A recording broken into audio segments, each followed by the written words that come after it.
serial kajian peradaban bersama Kiai Haji Abdullah Said, pendiri Hidayatullah.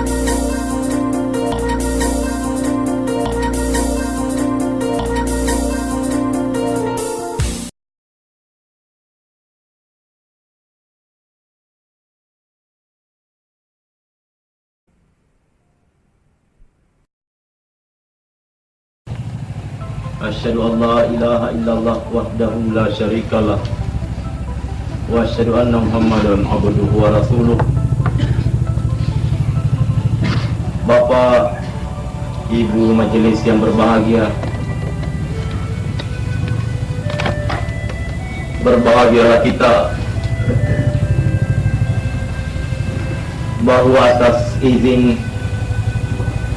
dan takdir Allah Subhanahu wa taala la jua, sehingga hari pertama tahun pertama daripada abad ke-15 Hijriah ini berhasil kita berada di dalamnya. Semoga suara santer dan berita gencar yang didengungkan ke seluruh penjuru dunia yang menyatakan kalau abad ini adalah abad kebangkitan dan kejayaan Islam, kita yang berada dalam ruangan ini dapat turut menanam andil, menanam saham, mengambil bagian secara aktif, berperanan yang cukup menentukan di dalam proses kebangkitan dan kejayaan Islam. Rugilah dan celakalah sungguh kita tentunya kalau kita sebagai generasi yang ditakdirkan oleh Allah Subhanahu wa taala berada pada abad kebangkitan dan kejayaan ini, lantas ternyata tidak aktif mengambil bagian, tidak turut serta di dalam menangani dan mentenagai proses kebangkitan dan kejayaan Islam ini, tidak turut menanam saham sebanyak-banyaknya, tidak turut menyumbangkan dan mengorbankan segenap apa yang telah diberikan oleh Allah Subhanahu wa taala kepada kita untuk itu.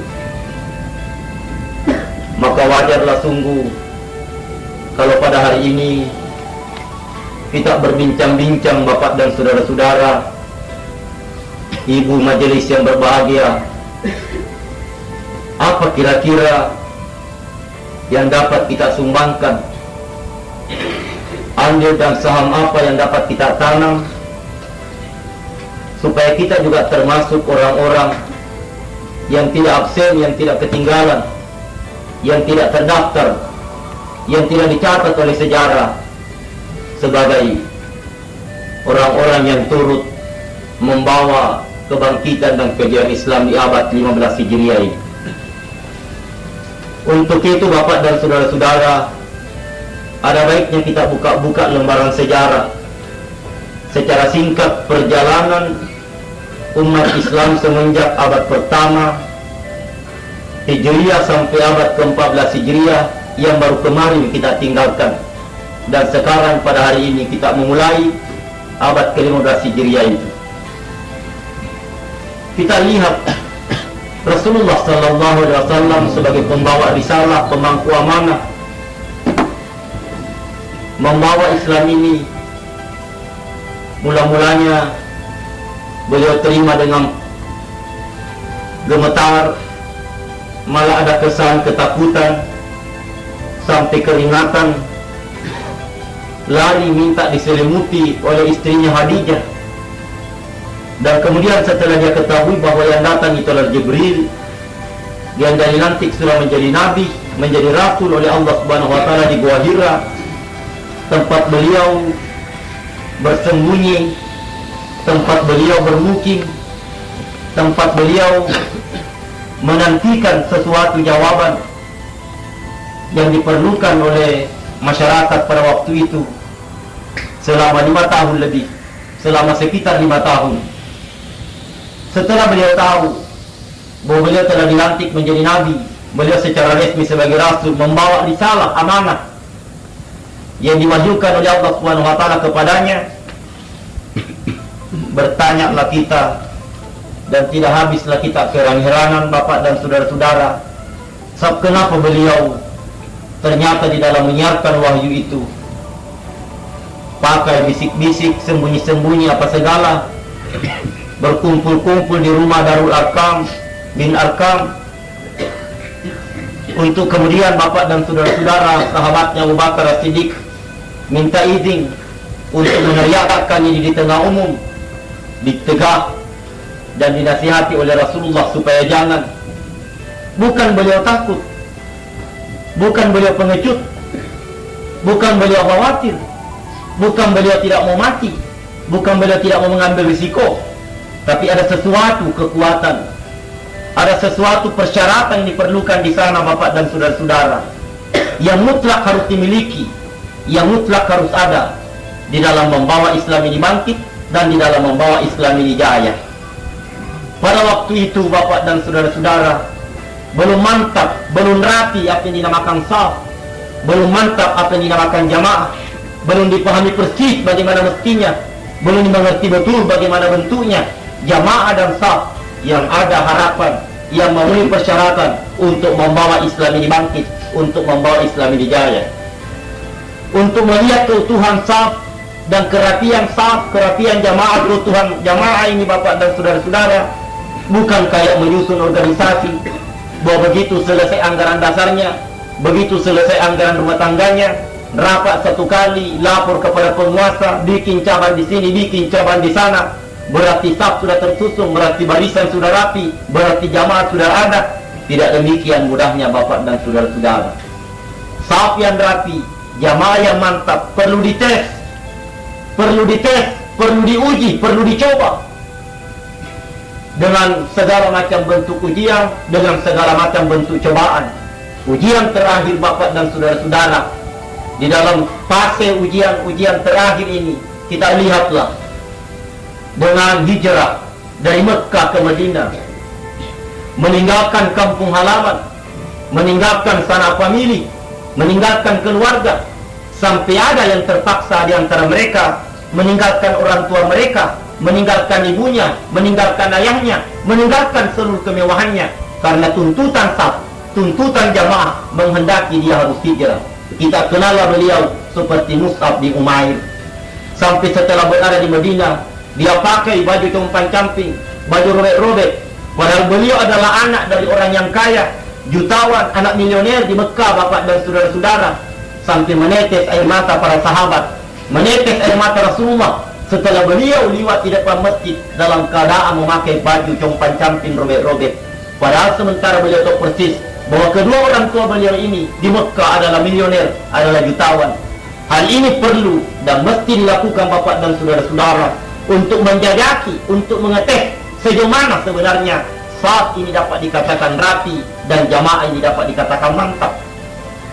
Sebelum itu, berbagai macam tes-tes yang dilakukan oleh Rasulullah, tentu saja di bawah bimbingan wahyu dari Allah Subhanahu wa taala. Hijrah ke Taif, hijrah ke Habasyah, mencoba untuk melihat apa betul kita sudah ada saling cinta mencintai di kalangan saf, di kalangan jamaah, lebih daripada mencintai famili, lebih daripada mencintai keluarga, sampai lebih daripada mencintai ada dan bunda yang belum seakidah, belum secita, belum sesat, dan belum sejamaah dengan kita. Ini yang belum ada pada waktu itu Bapak dan saudara-saudara. Belum ada semacam kebulatan tekad untuk tetap seia sekata, untuk tetap senasib, untuk tetap sepenanggungan di dalam semua bentuk kondisi, di dalam segala macam situasi. Sampai-sampai Abu Bakar As-Siddiq dicegah, dilarang, dinasihati oleh Rasulullah, jangan dulu. Kalau saat ini belum ada, berarti kekuatan itu belum ada Bapak dan saudara-saudara. Alhamdulillah, setelah melalui uji coba sekian banyak, diperlihatkanlah dan didemonstrasikanlah oleh Rasulullah, oleh Allah Subhanahu wa taala, kehebatan, kekuatan yang dimiliki oleh saf yang rapi, oleh jamaah yang mantap, oleh suatu kekuatan yang menunjukkan bahwa Allah, tangan Tuhan ada bersama-sama di atas mereka itu. Dengan uji coba yang pertama untuk membuktikan adanya kekuatan di sana, Perang Badar Bapak dan saudara-saudara. Perang Badar dalam kekuatan yang tidak berimbang. Kelompok saf umat Islam hanya 300-an saja lebih. Sementara orang kafir 1000 lebih Bapak dan saudara-saudara. Yang 300-an ini bukan tamatan Akademi Militer Nasional, bukan habis latihan perang-perangan, bukan ahli di bidang perang, dan dia tidak berpengalaman sama sekali di bidang perang. Dia tidak ahli menggunakan senjata. Padahal musuh yang dia hadapi, yang jumlahnya 1000, bukan saja dia pintar di bidang perang, tapi dia sudah matang dan dia berpengalaman di dalam istilah, di dalam kegiatan yang dinamakan perang-perang seperti itu. Bukan itu saja, mereka memiliki perlengkapan persenjataan yang luar biasa hebatnya. Mereka didukung dan ditunjang oleh peralatan perang yang serba lengkap, dan mereka didukung dan ditunjang oleh pasukan penghibur, supportir daripada istri-istri, daripada wanita-wanita yang sengaja dikerahkan untuk itu Bapak dan saudara-saudara. Malah bukan itu saja, pasukan kafir yang jumlahnya 1000 yang berpengalaman di bidang perang, yang rata-rata adalah orang dewasa yang sudah matang, menduduki posisi yang sangat strategis, tempat-tempat yang menolong. Sementara pasukan Islam yang rata-rata Bapak dan saudara-saudara tidak punya pengalaman, peralatan yang minim di tempat yang tidak strategis. Tapi karena dia sudah merupakan satu saf yang rapi, karena dia sudah merupakan satu jamaah yang mantap, kenyataan dan fakta sejarah yang tidak bisa disangkal, mereka mampu Bapak dan saudara-saudara menghancur leburkan, memporak-porandakan musuh yang jumlahnya 1000 itu. Di mana letak kekuatannya? Di mana letak kehebatannya? Saf mereka sudah rapi, jamaah mereka sudah ada dan sudah mantap. Mereka sudah seia sekata untuk mati sama-sama dan hidup sama-sama. Nanti setelah 15 tahun dibina, dipupuk, ditempa, diasuh dan diasah sedemikian rupa oleh Rasulullah SAW, barulah ada izin, barulah ada isyarat dari Allah Subhanahu wa Ta'ala untuk menguji dan mencoba kekuatan mereka. Bukan persoalan jumlah yang banyak, jumlah mereka baru sekitar 300-an Bapak dan saudara-saudara. Bukan persoalan keahlian mereka di medan perang, mereka rata-rata tidak punya pengalaman. Tapi persoalan adanya saf yang rapi, adanya jamaah yang mantap. Di sana letak kekuatannya. Yadullah fawqal jamaah, tangan Allah di atas jamaah. Ikhwani, kaum muslimin yang berbahagia, terjawab pertanyaan tadi. Kenapa di Mekah mereka dianiaya, mereka disolir, mereka diusir, sampai kepada tingkat mereka mau dibunuh, mereka dikejar-kejar. Kenapa Rasulullah tidak melakukan perlawanan? Apa Rasulullah tidak yakin dengan bantuan Tuhan? Apa Rasulullah tidak yakin bahwa malaikat akan dikirim oleh Allah Subhanahu wa Ta'ala?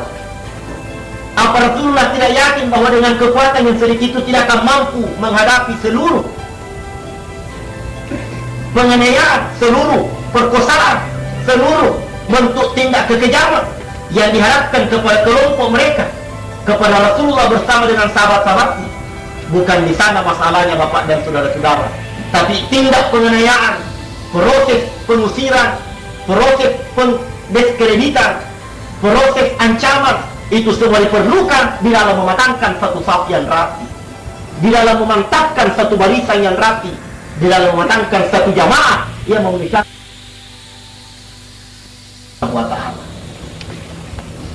Inilah yang terbukti Bapak dan saudara-saudara di semua medan perang dan di semua medan laga yang dilakukan oleh Rasulullah bersama dengan barisannya, bersama dengan sahabatnya, sampai dengan kekuatan yang masih sangat minim saja. Roma dan Persia yang boleh dikata negara superpower pada waktu itu mampu ditumbangkan Bapak dan saudara-saudara.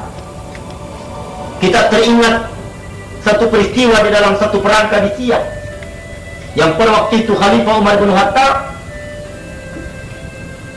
di dalam menghancurkan Roma dan Persia, jika mereka saling menanti di pinggir sungai yang airnya mengalir begitu deras dengan kedalaman yang cukup mengundang maut.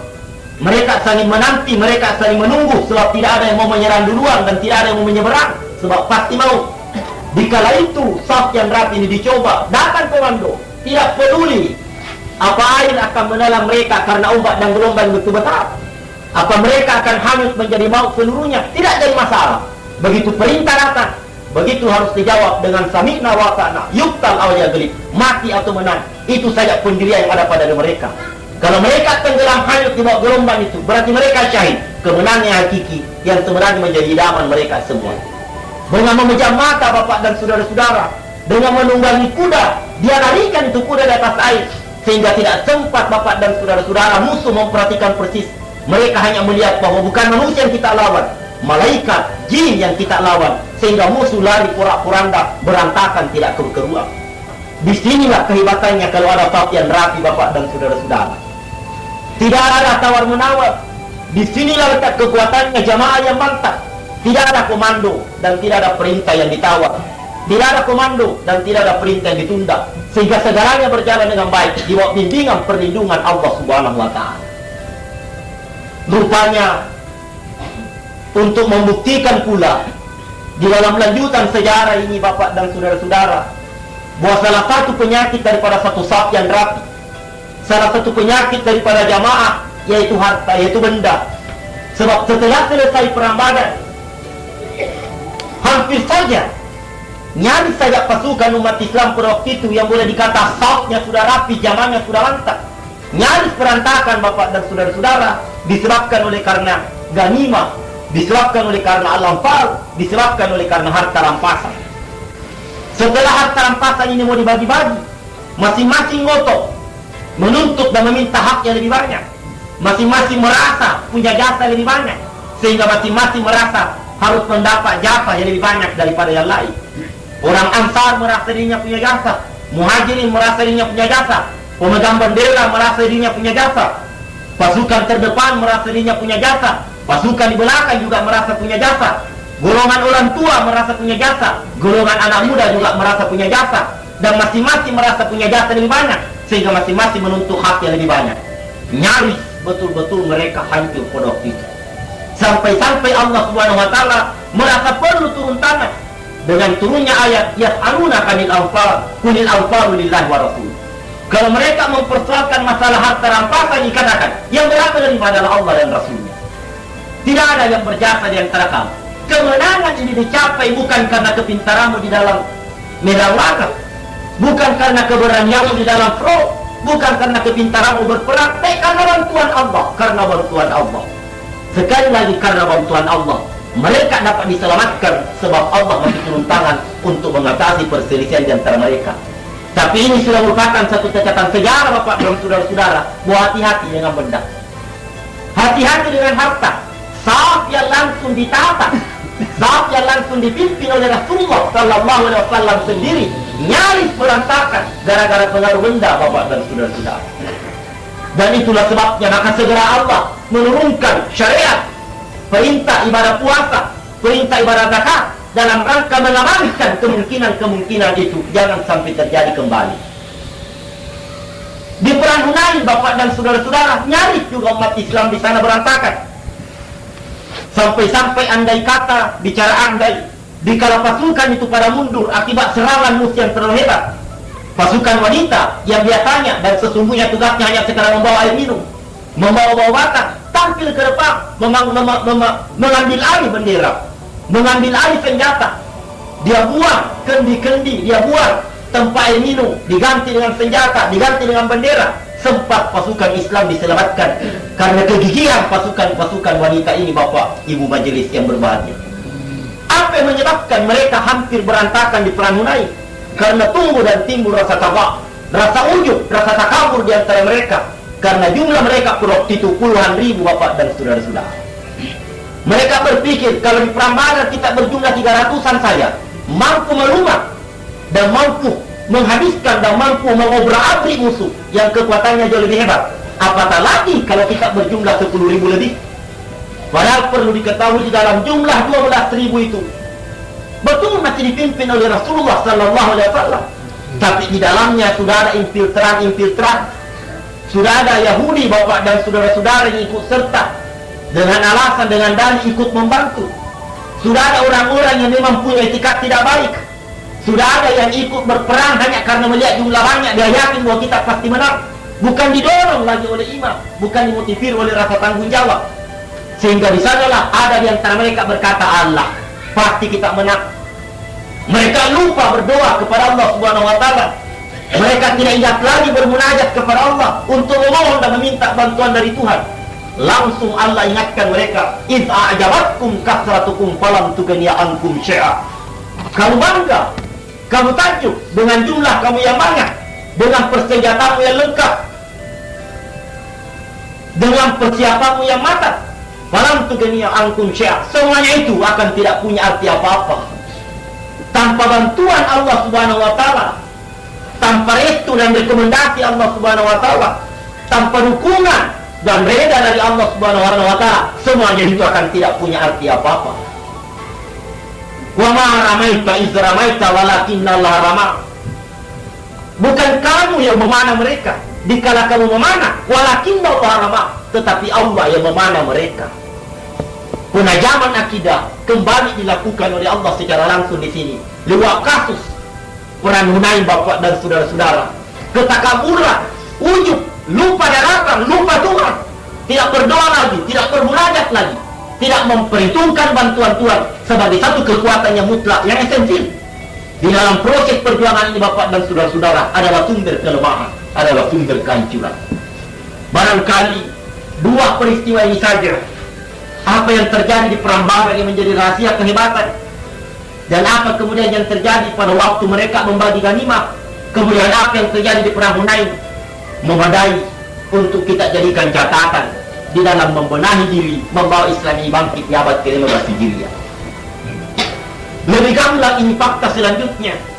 Pada waktu daulah Bani Umayyah, pada waktu daulah Bani Abbasiyah, Fatimiyah, betul Islam pada waktu itu tidak ada lagi tandingan, tidak ada lagi saingan, tidak ada lagi rintangan, tidak ada lagi tantangan, tidak ada lagi musuh yang tidak berarti mereka lumat.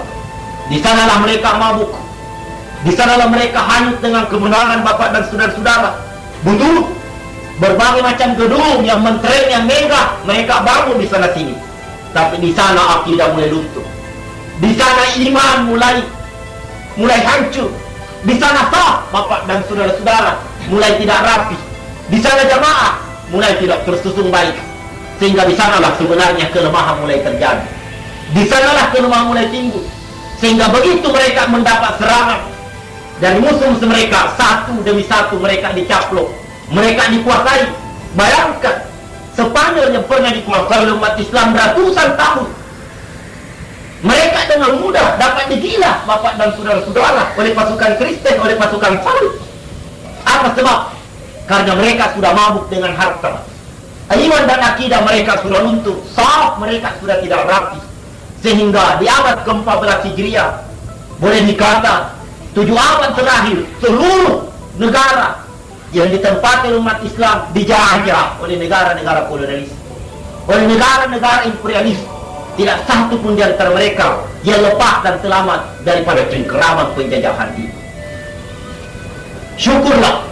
Dan memang begitulah ceritanya.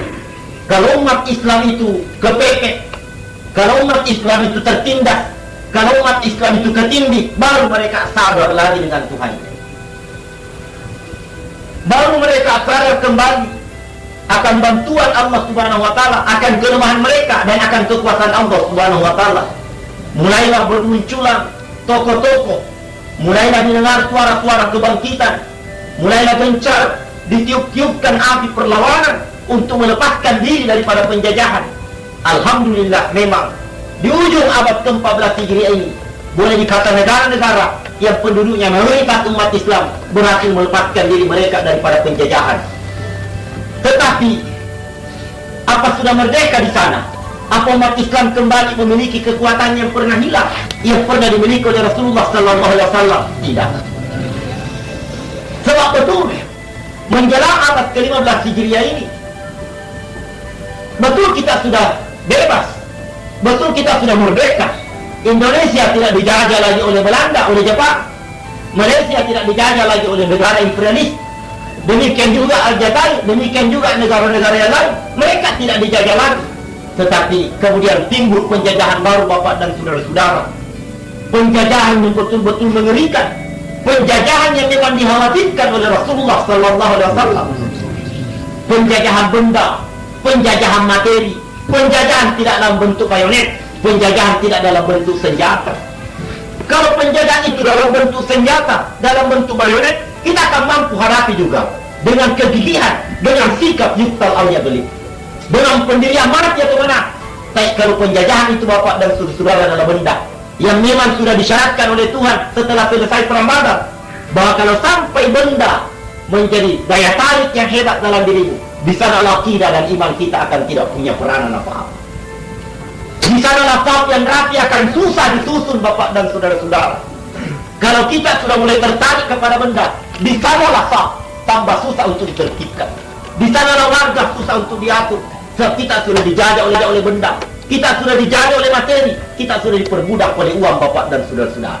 Kita tidak tertarik lagi dengan jaminan Allah Subhanahu wa taala berupa surga, berupa ajrun ghairu mamnun. Nah, di ujung daripada abad ke-14 Hijriah ini, sama-sama kita rasakan bahwa pengaruh petroloan, pengaruh dominasi harta, dominasi benda begitu hebat, betul-betul mewarnai seluruh sikap dan tingkah laku perbuatan kita. Ini Bapak dan saudara-saudara yang harus kita selesaikan. Sebab dari segi fisik, dari segi senjata, dunia sudah tahu kalau umat Islam itu bangkit, tidaklah satu kekuatan yang mampu membendungnya. Fakta sejarah kemarin yang barusan berkata apa yang terjadi di Iran Bapak dan saudara-saudara di dalam menghadapi Amerika. Amerika sebagai negara superpower tidak dibikin berkutik apa-apa. Dengan kekuatan iman, kekuatan akidah yang menggerakkan revolusi di Iran. Rusia mati kutu dibikin oleh gerilyawan mujahidin di Afghanistan. Mereka sudah dipepet, mereka dikejar-kejar, mereka dibom, tidak luntur dia punya semangat perlawanan. Malah dari hari ke hari korban pasukan Rusia berjatuhan terus-menerus. Mereka dibikin kalang kabut, mereka dibikin panik. Apa kekuatan mereka? Saf mereka yang rapi Bapak dan saudara-saudara. Sehingga dunia tahu bahwa mencoba menghadapi bukan dengan fisik. Sehingga dunia tahu bahwa mencoba menghadapi umat Islam dengan fisik, mencoba menghadapi umat Islam dengan tekanan jasmani, dengan tekanan penderitaan, mereka akan bangkit, mereka akan bersatu. Jepang punya pengalaman untuk itu. Belanda punya dokumen untuk itu. Bahwa gara-gara penjajahan Belanda di Indonesia melahirkan Imam Bonjol, melahirkan Teuku Cuditiro, melahirkan Teuku Umar, melahirkan Pangeran Diponegoro, melahirkan Sultan Hasanuddin, melahirkan Syarif Hidayatullah, melahirkan pahlawan-pahlawan yang membuat Belanda menderita kerugian dan pengorbanan yang luar biasa. Jepang tidak bisa melupakan perlawanan Jenderal Sudirman dan pahlawan-pahlawan di tahun 45 digerakkan oleh iman, digerakkan oleh akidah Bapak dan saudara-saudara dengan petikan Allahu Akbar lewat sender radio di Surabaya, membuat mereka tidak berani mati, tidak takut mati lagi. Mereka tidak tawar lagi seluruh risiko. Jepang betul-betul dibikin mati kutu Bapak dan saudara-saudara menghadapi kesadaran umat Islam untuk melepaskan diri mereka daripada penjajahan. Mereka catat baik-baik sejarah ini. Mereka rekam betul-betul pengalaman ini untuk kemudian mereka menyusun strategi baru untuk menghancurkan umat Islam, menabokkan mereka dengan uang, giring mereka kepada perpecahan. Kita rasakan betul di abad ke-14 Hijriah kemarin ini. Kita diadu habis-habisan Bapak dan saudara-saudara. Rusia tidak mampu menghadapi Afghanistan, Amerika tidak mampu menghadapi Iran. Sehingga yang diadu Afghanistan, Iran dan Irak Bapak dan saudara-saudara, Arab Saudi dan Libya yang diadu masih dalam rangkaian taktik strategi musuh menghadapi dan menghancurkan umat Islam di abad ke-14 Hijriah kemarin ini. Mari kita sadari ini Bapak dan saudara-saudara. Mari kita jerak, mari kita kapok dengan pengalaman pahit yang kita rasakan di abad ke-14 Hijriah kemarin. Gara-gara soal usalli saja kita sudah gontok-gontokan, kita sudah berkelahi bisa-bisa, kita keluarkan energi luar biasa banyaknya. Yang mana? Bukan yang baca usalli, bukan yang tidak baca usalli, tapi yang menang ialah mereka, musuh-musuh Islam Bapak dan saudara-saudara. Hanya gara-gara soal beduk, hanya gara-gara soal kunut, kita sudah berkelahi bisa-bisa. Yang menang bukan yang baca kunut, bukan yang tidak baca kunut, bukan yang pukul beduk, bukan yang tidak pukul beduk, tetapi musuh Islam, Zionis, Yahudi, Salibis, dan lain-lain Bapak dan saudara-saudara. Mari kita mengambil pengalaman dari ini. Dan karenanya mulai hari ini, kalau memang kita betul-betul mau melihat Islam ini jaya, mulai hari ini Bapak dan saudara-saudara, sesudah di abad 14 Hijriah kita bebaskan seluruh negara dari segala macam bentuk penjajahan. Maka mulai hari ini kita bebaskan diri kita dari segala macam bentuk penjajahan. Kita bebaskan diri daripada penjajahan benda, dari penjajahan materi, daripada penjajahan uang yang kita rasakan betul sekarang ini. Yang kita rasakan betul, terlalu banyak kekuatan yang dapat kita peroleh Bapak dan saudara-saudara tidak melalui uang. Kendati pun kita tidak sangkal bahwa ada kekuatan yang dapat kita capai lewat uang. Tetapi salah-salah kita menempatkannya, seluruh kekuatan esensi yang ada di dalam kita, di dalam diri kita, akan rusak, binasa, akan hancur, berantakan. Dan ketahuilah, kalau uang ini sudah memegang peranan di dalam diri kita, sudah menjadi suatu daya tarik pada diri kita, saat tanpa kita, tidak mungkin lagi warga itu ditertibkan sebagai mestinya. Karena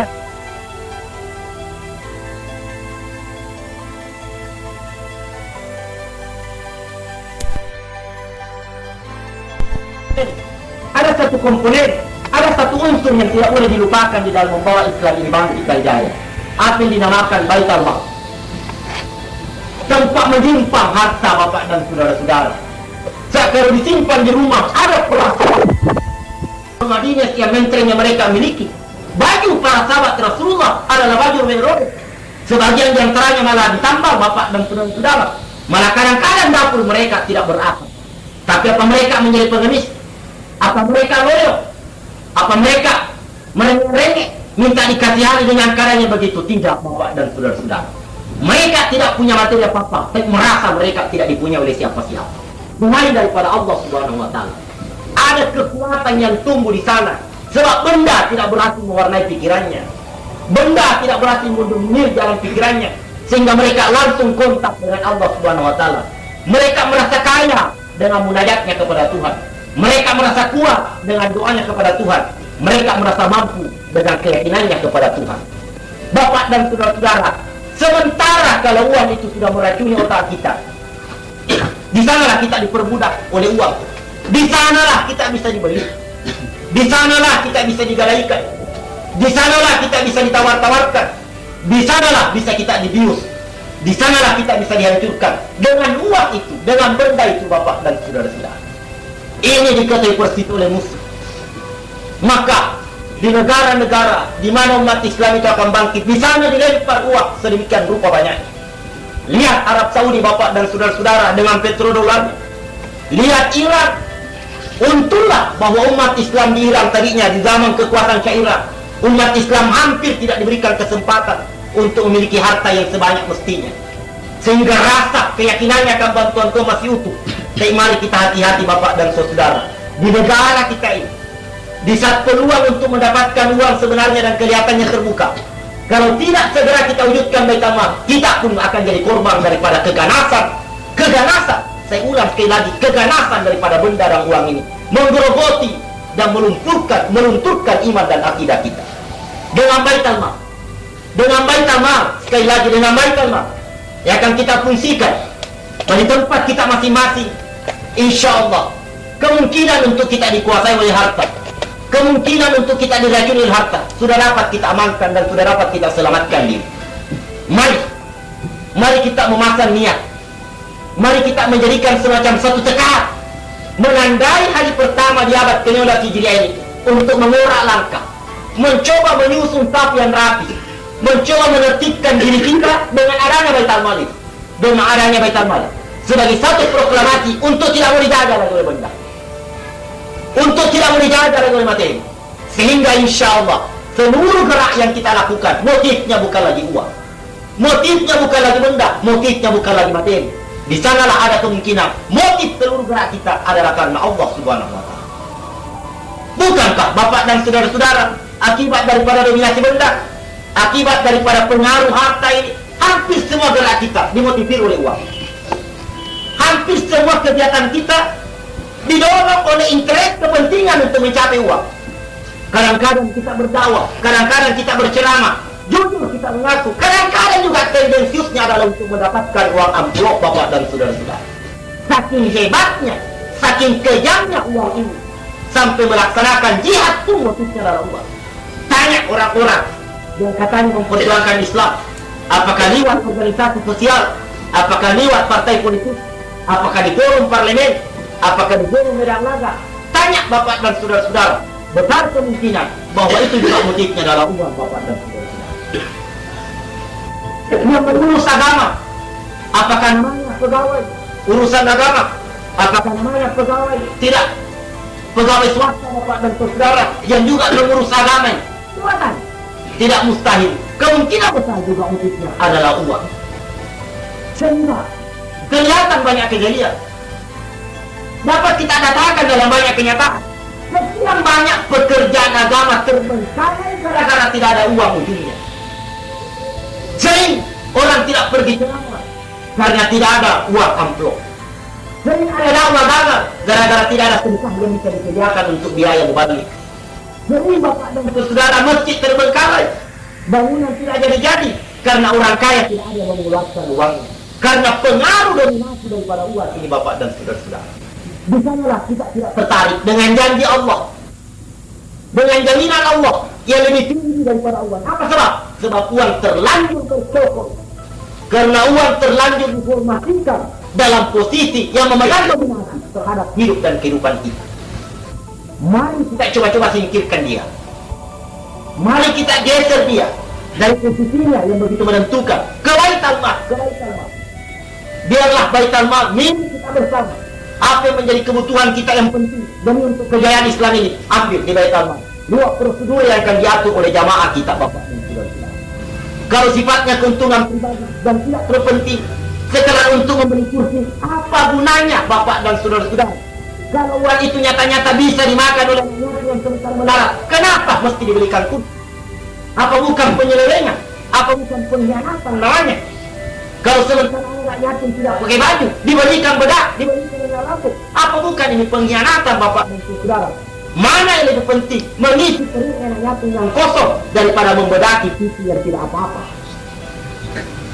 Kalau uang itu di kantong kita, kalau uang itu di saku kita, lebih daripada ini, bapak dan saudara-saudara. Kita sudah kenyang, masih beli juga makanan. Perut sudah semua cukup, masih juga ditambah. Karena mentah-mentah merasa berpunya, karena mentah-mentah merasa berpunya. Itu yang menterlantarkan sekian banyak ayat. Itu yang membuat macet sekian banyak bangunan. Itu yang membuat kandas sekian banyak kegiatan Islam. Karena dana yang diperlukan untuk itu ditahan, digep oleh orang-orang Islam di saat masih emas. Padahal jangan sengaja dikirim oleh Allah Subhanahu Wa Taala untuk membiayai kejayaan Islam ini, untuk mendukung kejayaan Islam ini. Bukan dana yang kurang sampai masjid tidak selesai. Saya tertarik bapak dan saudara-saudara dengan pidato Majelis Ulama di pesantren Hidayatullah kemarin. Bukan masjid Alamin saja yang tidak selesai, bukan masjid Taqwa Kelandasan saya di Lampung Ratu, bukan masjid Al-Musta di Saranjati saja yang tidak selesai, tapi hampir semua masjid tidak yang selesai karena dana tidak ada. Bukan dana tidak ada, bapak dan saudara, macet di kantongnya orang-orang Islam yang rakus dan serakah. Kandas di sana, bapak dan saudara-saudara, yang tidak mengetahui bahwa ini dana adalah untuk perjuangan, bukan untuk membungkitkan perut-perut mereka, bukan untuk mereka gunakan bersenang-senang dan berfoya-foya. Kenapa sampai begini? Akibat pengaruh dominasi daripada benda dan pula. Mari kita catat baik-baik, bapak dan saudara, jangan kita menjadi korban pula daripada ini. Mari kita nyatakan perang kepada benda. Mari kita nyatakan perang kepada materi. Saya dan kami tidak mau dijajah oleh uang. Saya dan kita, bapak dan saudara-saudara, kita dan seluruhnya tidak mau dijajah, tidak mau diperbudak, tidak mau dikuasai, tidak mau diatur oleh benda, oleh materi, oleh uang. Di sinilah dunia urgensinya dan mutlaknya baik dan kegeraan. Sehingga kita betul-betul hidup apa adanya, bapak dan saudara-saudara. Rasulullah bukan tidak bisa bikin rumah yang emas tiangnya dan perak, lantainya, intang atapnya, bapak dan saudara. Lebih daripada itu semua itu.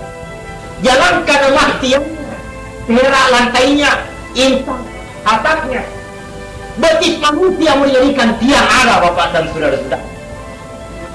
Dia perintahkan sahabatnya yang siapa yang menjadi tiang daripada rumah saya, betisnya dilepas, ada yang lepas ketaatannya mereka itu kepada Rasulullah. Kenapa beliau tidak bikin rumah seperti itu? Sebab dunia ini bapak dan saudara-saudara tidak seperti yang kita duga. Dunia ini memang tempat berjuang, bukan tempat bersenang-senang. Dunia ini tempat bersawah, tempat bertani, bukan tempat panen. Dunia ini tempat menanam, nanti di akhirat, barulah kita panen, nantilah di akhirat baru kita ketawa, nantilah di akhirat baru kita senyum, nantilah di akhirat baru kita bersenang-senang. Di sini kita bergelut bapak dan saudara-saudara. Waktu yang diberikan oleh Tuhan kepada kita terlalu singkat, 60 tahun saja, sekitar itu. Sekitar 60 tahun saja waktu yang diberikan oleh Allah Subhanahu wa Ta'ala untuk mendapatkan surga. Tanam saham sebanyak-banyaknya supaya kita berhak memperoleh dan mendapatkan surga di akhirat kelak. Mari kita tanya, apa yang telah kita buat di dunia untuk mendapatkan surga di akhirat? Saham apa yang telah kita tanam? Andil apa yang telah kita berikan? Pengorbanan apa, bapak dan saudara, yang telah kita keluarkan untuk mendapatkan surga kelak nanti di akhirat yang dijanjikan oleh Allah Subhanahu wa Ta'ala? Na'udzubillah min dzalik. Kalau di dunia ini waktu yang begitu singkat kita gunakan buat bersenang-senang, apalah artinya? Uang yang sebanyak itu digunakan beli bedak, digunakan beli kukur, akan berapa banyak hasilnya dunia akhirat kalau uang itu digunakan untuk mengisi perut anak yatim yang lagi keroncong, yang lagi kempes, untuk memberikan baju anak yatim yang lagi robek-robek, yang lagi penuh tambalan, daripada uang itu digunakan untuk membeli perabot yang sudah kelihatan dan sudah kelebihan. Alhamdulillah bapak dan saudara-saudara, kita belum terlambat. Kita sadari ini kebetulan kemarin ini, dan mari kita proklamasikan mulai pada hari ini. Mari bapak dan saudara, kita mengatur diri, kita menyusun diri di dalam saf yang rapi, kita tertibkan diri di dalam saf yang rapi, sehingga mulai hari ini kita mencoba-coba menyatakan peran dengan uang dengan benda itu. Apakah besok, apakah lusa, apakah 1 minggu mendatang, apakah 1 bulan mendatang, tergantung kepada usaha keras kita. Berapa waktu diperlukan untuk betul-betul membebaskan diri daripada dominasi benda. Tentu saja karena saking kejamnya situasi kita tidak punya daya apa-apa selain daripada berdoa kepada Allah Subhanahu wa Ta'ala. Karenanya sebelum itu mari kita yakini dahulu Allah. Mari kita yakini dahulu Allah bahwa Allah akan mampu memberikan kepada kita apa yang kita perlukan dengan uang 1 miliar itu. Tanpa uang 1 miliar yang kita perlukan dengan uang kecil itu akan Allah mampu berikan kepada kita. Mari kita yakini itu bapak dan saudara, supaya ini jangan mengganja, Mari kita modal diri dengan keyakinan Allah kuat. Marilah kita tandai pengintegrasian kita dan kehadiran kita di dalam satu satu yang rapi dengan ucapan ulangan, dengan penyerangan kembali syahadat kita yang memberikan arti, yang memberikan makna bahwa kita sudah berada di dalam jamaah dan kita sudah bebas daripada kumpulan penjajah benda yang masih bisa sekarang ini pada diri kita.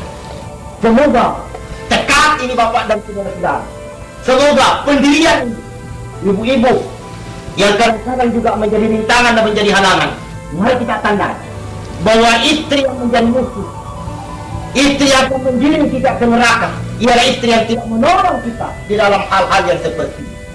Contoh saja, kalau Allah Subhanahu wa Ta'ala mengingatkan bahwa tidak seorang istri itu menolong, sampai-sampai ada peringatan, inna min auladikum wa azwarikum aduan lakum, sesungguhnya sebagian daripada istri kamu dan anak-anak kamu adalah musuh kamu.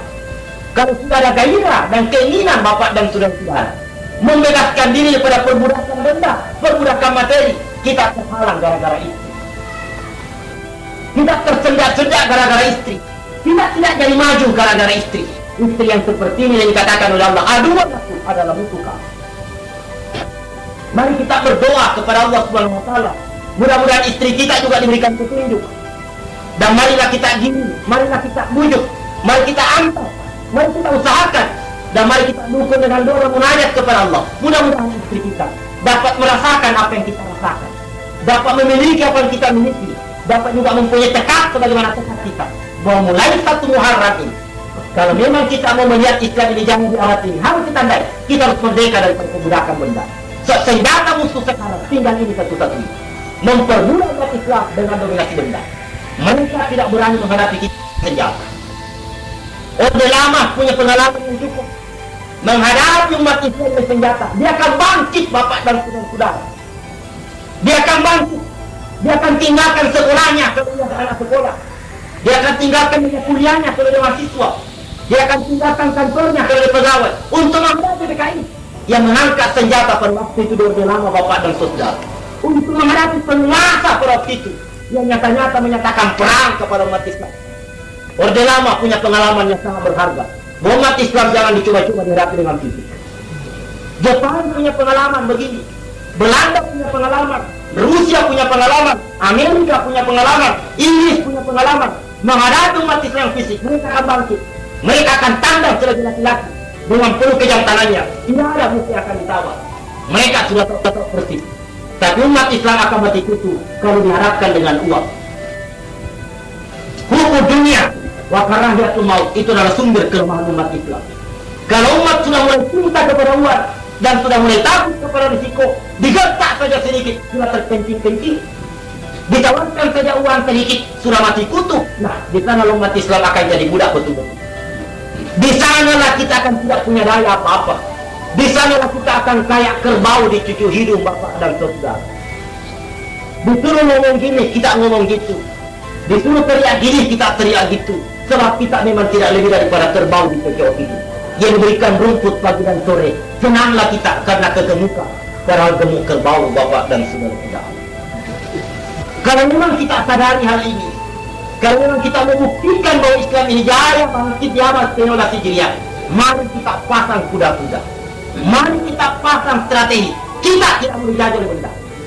Jangankan hanya sekian ribu, sekian juta, miliar dolar. Wahai musuh-musuh Islam, engkau berikan kepada kita untuk membuat iman dan akidah kita tergalir terjual. Kita tidak akan jual. Mari kita ulang canangkan ucapan Rasulullah. Jangankan miliar dolar, matahari Anda turunkan, bulan Anda turunkan, diletakkan di tangan kiri dan kanan, kita tidak akan berhenti di dalam mencapai ridha Allah Subhanahu wa taala. Sebab ridha Allah, surga di akhirat jauh lebih hebat daripada dunia dengan seluruh isinya. Mari kita mantapkan kembali pendirian ini Bapak dan saudara-saudara. Kalau kita tidak mau dijajah, kalau kita tidak mau perbudak, nyatakan perang kepada benda, kepada materi, kita tidak mau dijajah oleh mereka. Fungsikan bersama tempat mengamankan uang kita dan mengamankan akidah kita. Mudah-mudahan mulai pada hari ini begitu itu keadaan kita, sehingga terasa bahwa memang kita berada di abad ke-16 Hijriah pada hari ini. Sehingga orang tahu, tetangga tahu, saudara tahu, famili keluarga tahu, ada apa ini? Sekarang kita abad 15 Hijriah nih. Sekarang kita abad 15 Hijriah Bapak. Apa tandanya abad berhenti dijajah oleh benda, berhenti dijajah oleh materi? Apa salahnya Bapak dan saudara-saudara kalau memang itu keyakinan sudah ada, kita hidupkan kembali budaya duduk bersila, sehingga kita tidak direpoti oleh uang pembeli kursi setiap tahun, setiap menghadapi lebaran, karena kursi rotan sudah penuh dengan kutu busuk, mau diganti lagi, sementara uang THR juga tidak kunjung-kunjung datang atau tidak kunjung-kunjung cukup. Apa salahnya Bapak dan saudara-saudara kita hidupkan budaya Islam? Mari kita terima tamu dengan duduk bersila. Kursi yang sudah penuh kutu busuk, mari kita jual, kemudian diberikan nasi untuk makanannya anak yatim. Mari kita jual meja untuk uang itu digunakan untuk pakaian buat anak yatim. Mari kita mulai dulu bersila. Dengan demikian orang tahu bahwa Islam memang sudah bangkit, ditandai dengan hidupnya kembali budaya duduk bersila. Dengan demikian uang tidak banyak lagi terbuang-buang percuma untuk beli kursi, untuk beli meja, untuk beli plastik, untuk beli taplak, untuk beli macam-macam Bapak dan saudara-saudara yang melengkapi perabot demi perabot. Gara-gara kita sudah punya hikmat, punya pendirian, punya sikap, punya wilayah sebagai seorang muslim. Uang betul-betul dapat kita manfaatkan untuk hal-hal yang lebih berguna, yang lebih bermanfaat, lebih merasa, dan lebih menyeluruh. Mudah-mudahan apa yang kita sampaikan ini dapat kita kerjakan bersama-sama di rumah kita masing-masing. Kepada Allah kita memohon supaya kita diberikan kekuatan, diberikan ampunan, diberikan kemampuan untuk dapat melaksanakan itu semua. Hadanallahu wa iyyakum ajmain. Wassalamualaikum warahmatullahi wabarakatuh.